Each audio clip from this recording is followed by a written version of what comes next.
ನಮಸ್ಕಾರ. ಇವತ್ತು ನಾನು ಮಾಡೋ ಅಡುಗೆ ಸಾಗು. ಚಪಾತಿಗೆ ಪೂರಿಗೆ ಚೆನ್ನಾಗಿರುತ್ತೆ.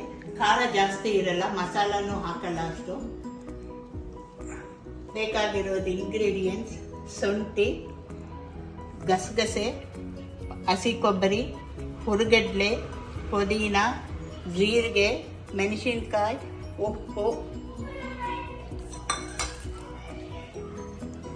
ಆಮೇಲೆ ಕೊತ್ತಂಬರಿ. ಇದು ತರಕಾರಿಗಳು: ಸೀಮೆ ಬದನೆಕಾಯಿ, ಕ್ಯಾರೆಟ್, ಬಟಾಣಿ, ಆಮೇಲೆ ಬೀನ್ಸ್ ಹಾಕಿದ್ದೀನಿ. ಬೀನ್ಸು ಕ್ಯಾರೆಟ್ ಇಷ್ಟ ಹಾಕಿದ್ದೀನಿ. ಈಗ ಇದು ಬೇಯಿಸ್ಕೊಂತೀನಿ. ತರಕಾರಿ ಇದೆಲ್ಲ ರುಬ್ಕೋಬೇಕು. ಈ ಸಾಮಗ್ರಿಗಳೆಲ್ಲ ರುಬ್ಕೋಬೇಕು. ಇದು ಬೇಯಿಸ್ಕೋಬೇಕು. ಈಗ ಬೇಯಿಸ್ಕೊಂಡು ಬರ್ತೀನಿ. ಈ ಇಂಗ್ರೀಡಿಯೆಂಟ್ಸ್ ಎಲ್ಲ ರುಬ್ಕೋಬೇಕು ಮಿಕ್ಸಿಯಲ್ಲಿ. ಶುಂಠಿ, ಗಸಗಸೆ, ಹಸಿ ಕೊಬ್ಬರಿ, ಹುರಿಗಡ್ಲೆ, ಪುದೀನ, ಜೀರಿಗೆ, ಹಸಿಮೆಣಸಿನ್ಕಾಯಿ, ಕೊತ್ತಂಬರಿ ಇಷ್ಟು ರುಬ್ಕೋಬೇಕು. ಈಗ ರುಬ್ಕೊತೀನಿ. ಅಲ್ಲಿ ಬೇಯಿಸ್ಕೊತಾ ಇದ್ದೀನಿ ತರಕಾರಿಗಳೆಲ್ಲ. If you like my channel please subscribe. ಎಲ್ಲ ತರಕಾರಿ ಬೇಯಿಸಿದ ತರಕಾರಿ ಬಾಯ್ಲ್ ಮಾಡಿದ್ದು, ಇದಕ್ಕೆ ರುಬ್ಬಿದ್ದು ಗಸಗಸೆ, ಹುರಿಗಡ್ಲೆ, ಹಸಿಮೆಣಸಿನ್ಕಾಯಿ, ಪುದೀನ ಎಲ್ಲ ಹಾಕೋಣ.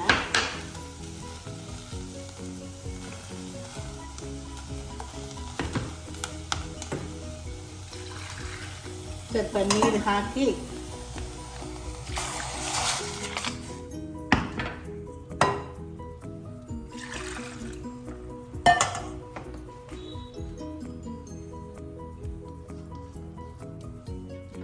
ಇದು ಬೇಯಿಸ್ಬೇಕು.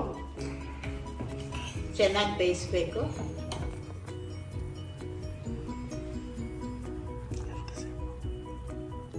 ಚೆನ್ನಾಗಿ ಕುದಿಬೇಕು.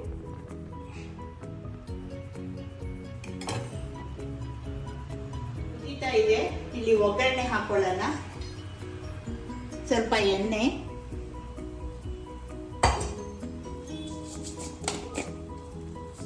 ಸ್ವಲ್ಪ ಸಾಸಿವೆ,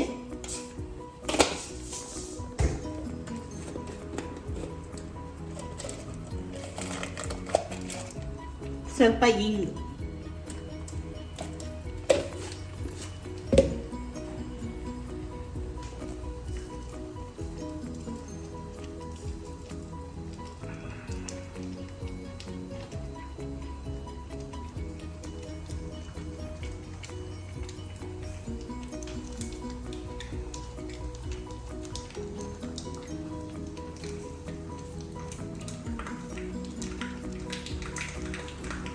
ಈಗ ಇದಕ್ಕೆ ಹಾಕೊಳ್ಳೋಣ.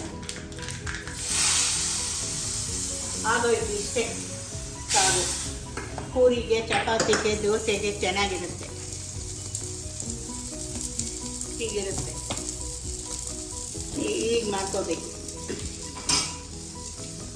ಇಷ್ಟ ಆಗಿದ್ದರೆ ನನ್ನ ಚಾನೆಲ್ ಸಬ್ಸ್ಕ್ರೈಬ್ ಮಾಡಿ, ಲೈಕ್ ಮಾಡಿ. Thank you so much.